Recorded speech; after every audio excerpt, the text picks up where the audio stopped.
Welcome back to another video. I'll show you a bit of stuff that's going on. Bam! My new car trailer and some new tyres. We'll catch you after the intro and I'll tell you what they are and what they're going on. Well, that sounds good.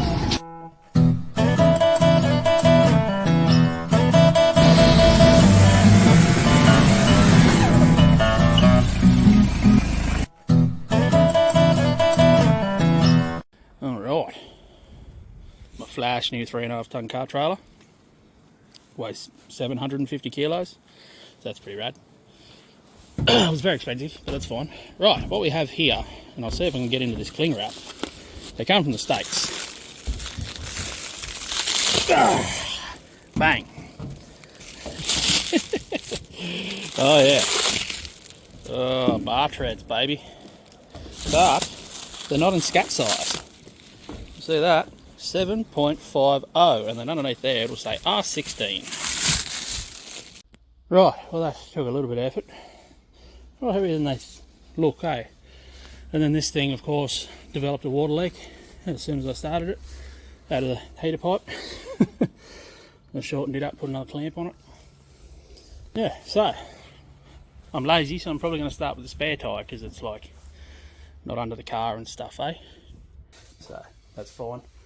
Start getting me tyre. Jesus. Shouldn't have that pie for breakfast, I'll tell you. She's repeating on me. Get my tyre changing gear out. Move that spare tyre off the back of the truck. And I'll dig around to try and find my big valve stems. They're in a bag somewhere. Right, that's one. I ended up using the original tube because the original tube inflated up enough to, you know, fill up the tyre. That's a 30 psi. I don't know. Don't know what I'm going to do with them.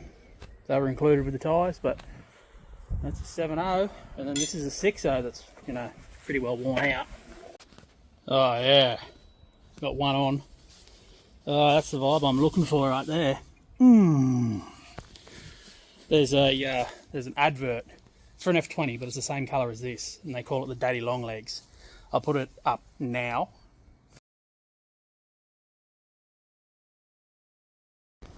Yeah, so they call that Daddy Long Legs. That had to 1600, so it in theory could do 110. Unlike, you know, the 1 litre that could do. I pushed mine to 90, and it felt like I was going to die. So, but I like the vibe of the tall, skinny tyres. And in the advert, it looked, well, you can say it just looks a lot taller than standard 6.8. So I'm guessing they were 7.5s. And I just feel this has got a 2-inch lift in it, an old 2-inch lift. It was put in the 90s. It's got an old original Tough Dog lift, I think old mate was telling me, way back in the day. Tough Dog or OME, one of the two. And so yeah, that tall 7.5 just fills that wheel arch. Nice. It's going to look even better on the front. I've got to get to busting this apart now, and we'll repeat the process, and then get this thing on all 4 boots, get it out on the trailer, strapped down, so it's ready to go. And then I've got to swing through Mudgee and pick up some wheels for Ben. So that should be fun. Well, one shit tube. I pumped it up before I put it in, and it wasn't leaking, but I suppose I didn't put 30 pound in it, so oh well, that one can be the spare. Holy dolly, she's hard work. 1 to go. But check that out. Fair difference in diameters when they're actually mounted and pumped up.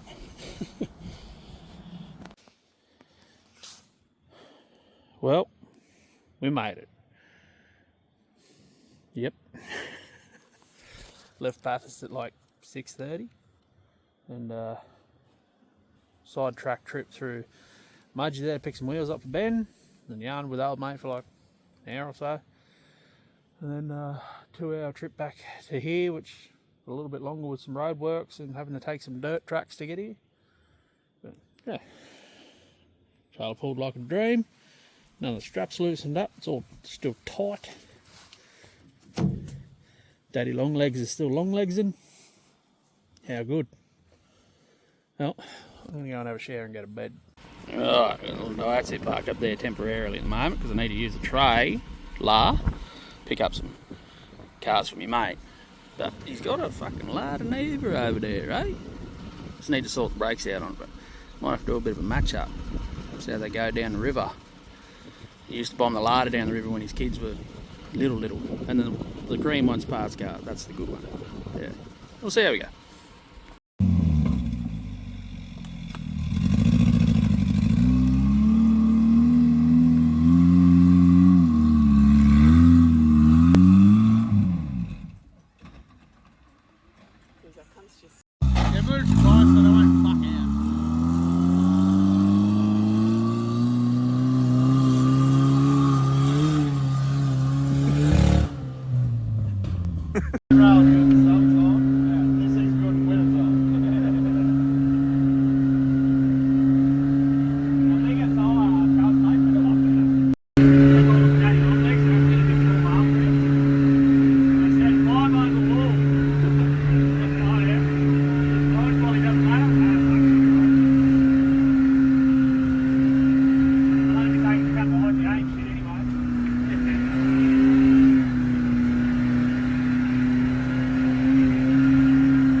Tell you what, this little green truck makes a pretty cool tool runner, eh? Prepping to get the engine out of the GMC. And just, yeah.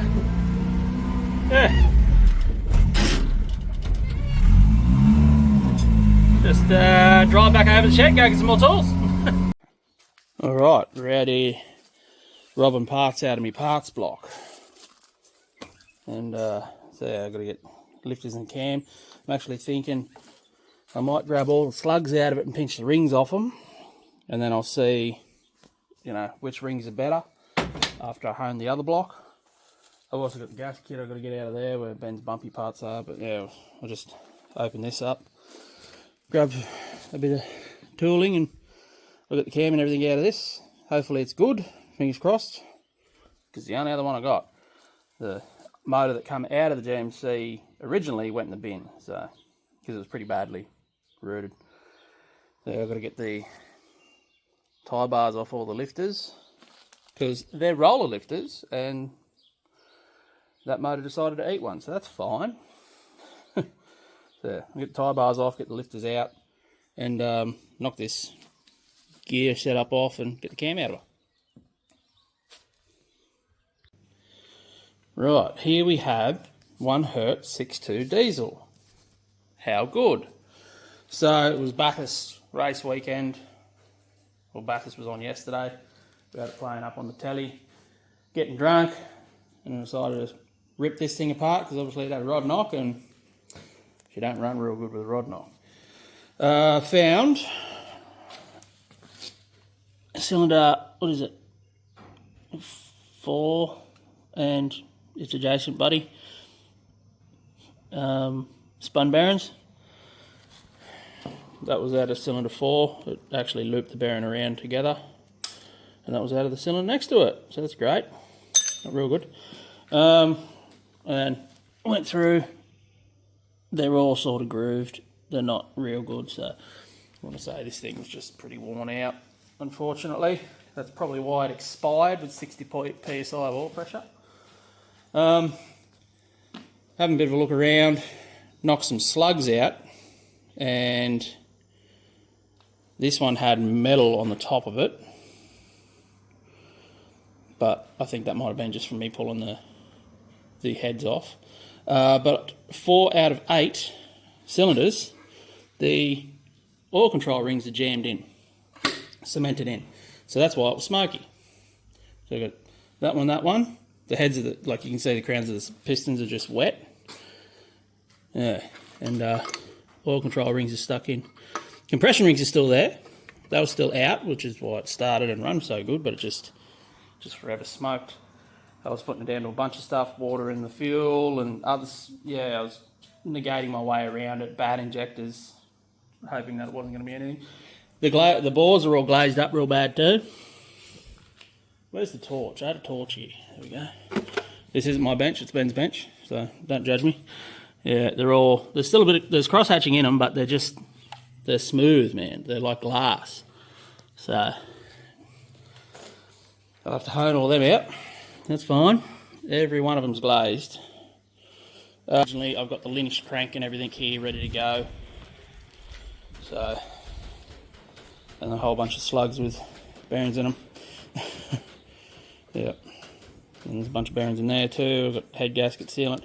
I did forget, because where the parts block's sitting, all my gasket kit and what have you is all sitting out there. I forgot to grab that. That's fine, I'll get it. And then I had an oops when I was backing into the bloody backyard here with my mate's trailer. So I've got to fix that now too. I managed to jackknife it and kink the drawbar on it. So that's mad. But the good news is, well, it's not really good news, it's fucking still shit. I was yarning to him there yesterday on Bath's weekend because he was over watching Baths with us and drinking, and he wanted to extend the drawbar on that anyway, so I'll get a hold of him and just say how long you want the drawbar, and I'll just put a new drawbar on it for him and cover him, well, fix me oops. Because yeah, it does, that's why I jackknifed it. It's real short, and it's a real short trailer as well, so like the slightest amount of attitude, and I was trying to back it into that position through the gate, slightest amount of movement, and it just jackknifed straight away, and whoops. I was going a bit too aggressive and jackknifed her a bit ahead. But anyway, alright, we've got her upside down here, and that's the lobe there that's plumb tuckered out. And you can see the lifter is like a square. Sorta, yeah. So that's not good, it locked the lifter up. But so far that's the only damaged lobe. Everything else looks good. But this cam I pulled out, it's dirty because it's been in a motor that hasn't been running in forever. But all the lifters look good and the cam looks good, so I've got to clean that up. I've got to go down the road, get some degreaser. I've got to pull a vac pump out of this, fuel pump off it, and knock the cam out of it. We'll lube it up, put the new cam in and lifters, so that's that part done. Or do I hone it first and then do that? It's a good question.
There's the flat one.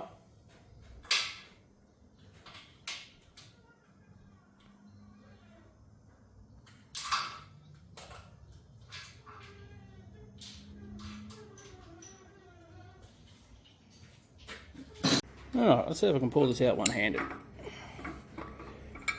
Maybe?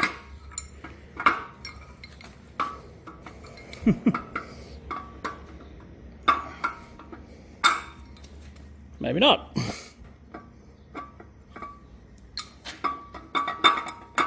Heavy old can, this thing.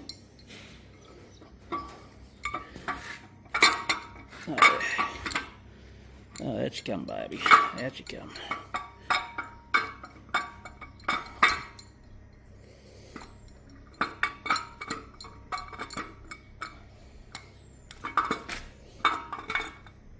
Bingo.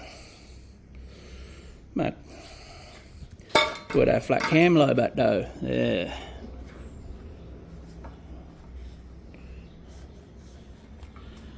Alright. Yeah, that'll do it.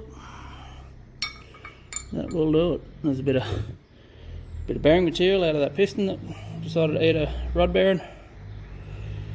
Yep. Everything else looks fine on it. It's just that one. I guess the roller just stuck when it was sitting. Because it's free now. Rolls over easy. But she's got a nice flat spot in her. I'll add that to the dead cam pile. I got one from the Cleveland and the Fairlane as well. Fat. Okay. So we come to this hole, the one with all the surface rust in it. I've honed it a fair bit. You can see the lines all the way around it. I haven't put a crosshatch in it yet, but the marks aren't coming out. So that surface rust is just going to stay in there. I'll just put a crosshatch over the top of it. Yeah. It's not good, but that's what it's going to do. Like, it's not like big pits or anything. I can only just barely feel it in the cylinder wall. So I'll put a crosshatch over it and call it good. And then the next one, it's got surface rust on it, but it's not as bad as that one. I'm guessing that cylinder was all the way down when it was sat for like 15 years in a dirt floor shed in the middle of nowhere.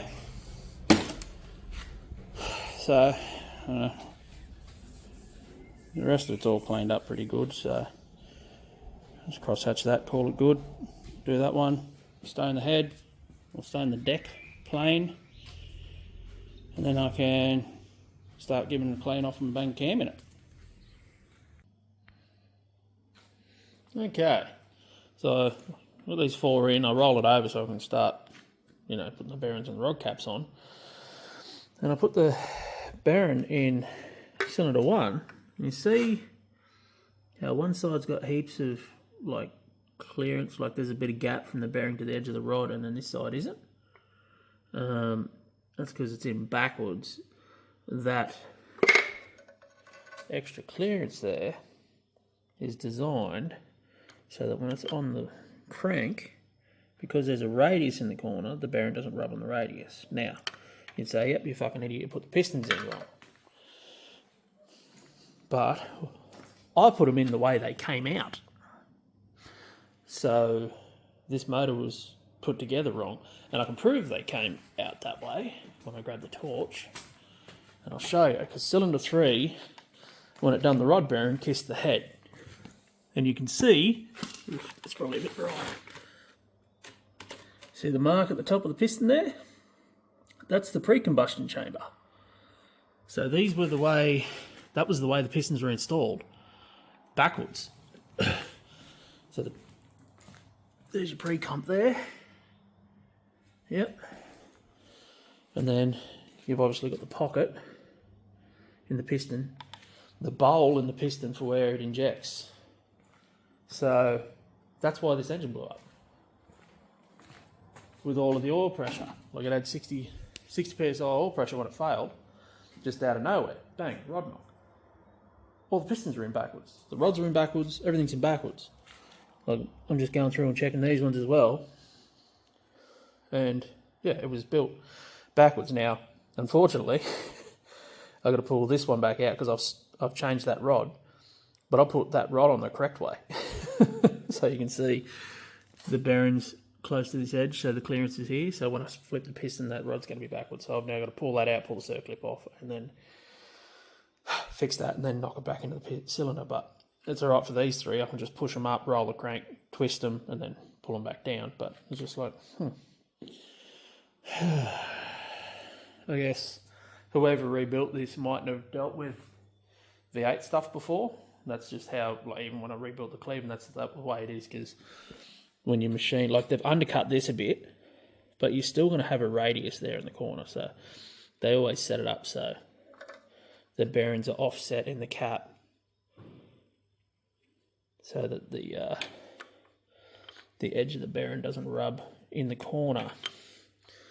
So you can see if I put it on that way, it's rubbing, the bearing's rubbing the radius, which is not what you want to do. That's right.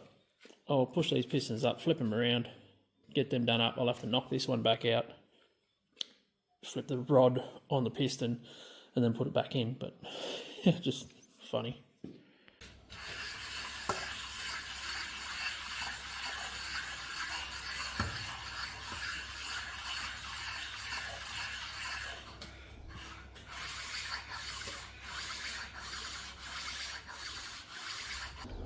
Alright, already got them knocked down to 75 Newton meters, last run of 100, and we should have this done.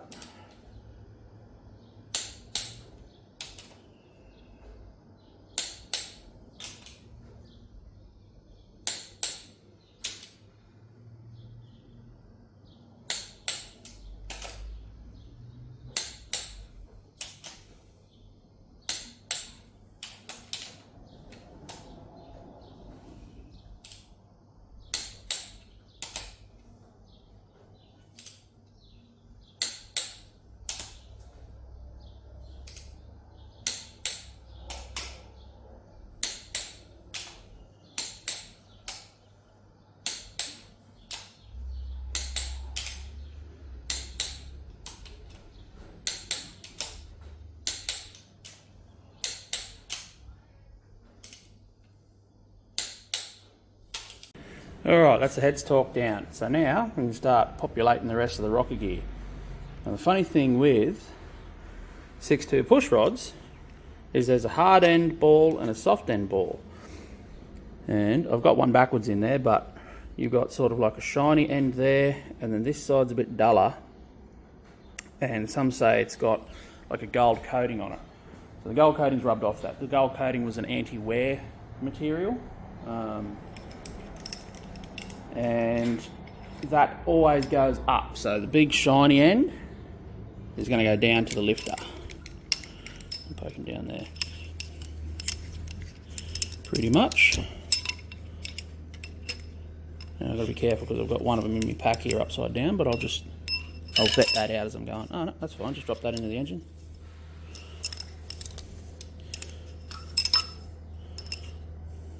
Shiny. Shiny, shiny, shiny.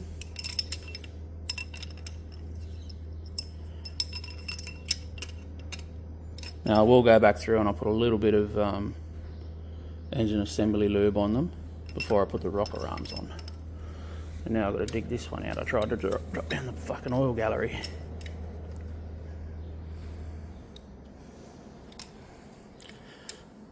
There we go. Right. Double check. Shiny end down. Yes, shiny end down. Bingo. So that's all them. So now I'll just pop all them out, put some engine assembly lube, wipe the saddles down, slap the rocker gear down, and we'll torque that up.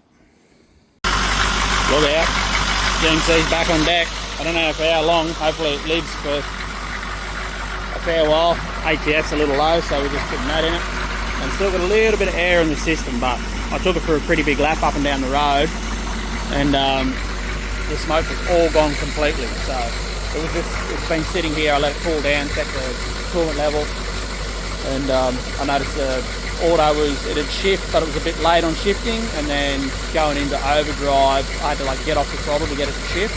Like the TV cable was set wrong, but it was fine before. So I just dipped it, and it was like just on the bottom of the dipstick at the add 1 quart mark.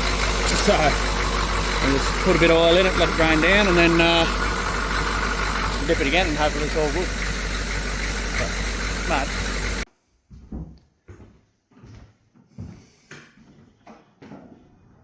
She's all mine, baby.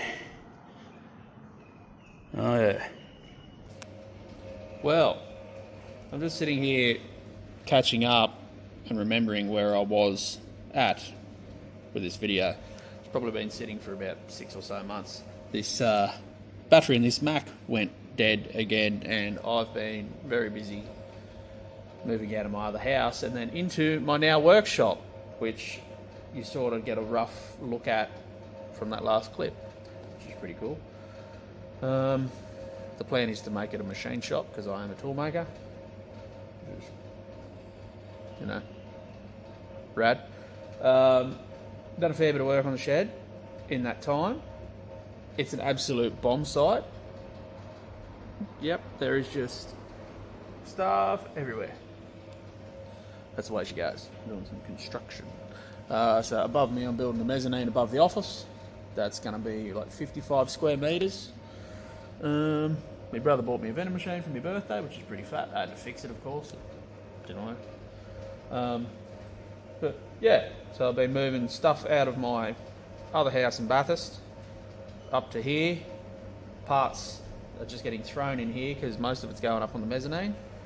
And then all the household stuff's got into a storage shed because I don't really have anywhere to put it, like lounges and beds and all that stuff. So yeah, there's GMC, been driving a fair while.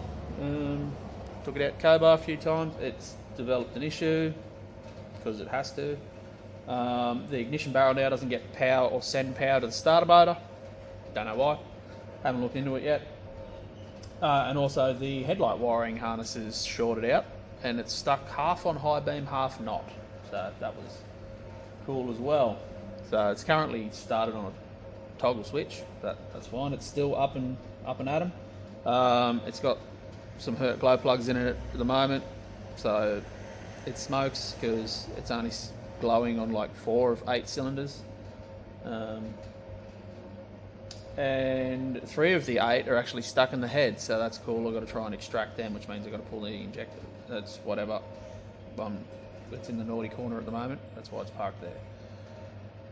I also ordered some springs to try and correct the fact that it's down on the driver's side enough that when you go over a speed bump, it catches the chrome stripping on the guard.